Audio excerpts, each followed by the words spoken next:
When sewing the blocks together, I get them all lined up like this.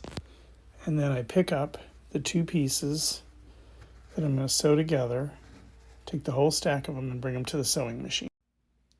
I get the two pieces lined up like this, and then I start sewing. And I grab the next two pieces, put them together like this.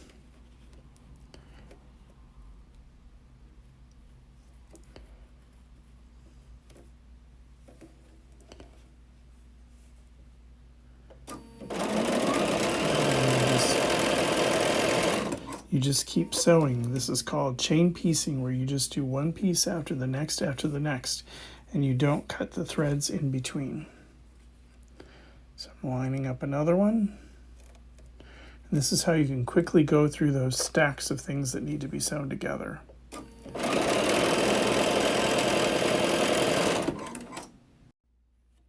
Once you've got a bunch of them all sewn together like this chain pieced, you use something called the Cutting Gizmo, which has a razor up here at the top to cut all of the pieces apart. It just goes super fast.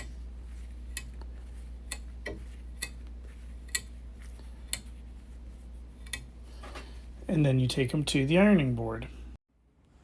Now we're sewing a half square triangle onto a square.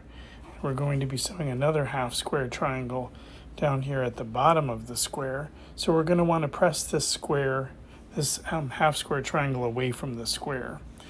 And so the way we do that is we just place the iron on top to set the seam, and then we finger press it with our fingers gently. We don't want to stretch the fabric. And then just take and press that seam nice and flat like that. And you get a nice flat seam. Now typically when you're pressing, you want to nest the seams, and so what that means is that one seam is going this direction and the other, so that one's headed to the left and this one is headed to the right. And so when those two seams nest together, they're very, very flat. But occasionally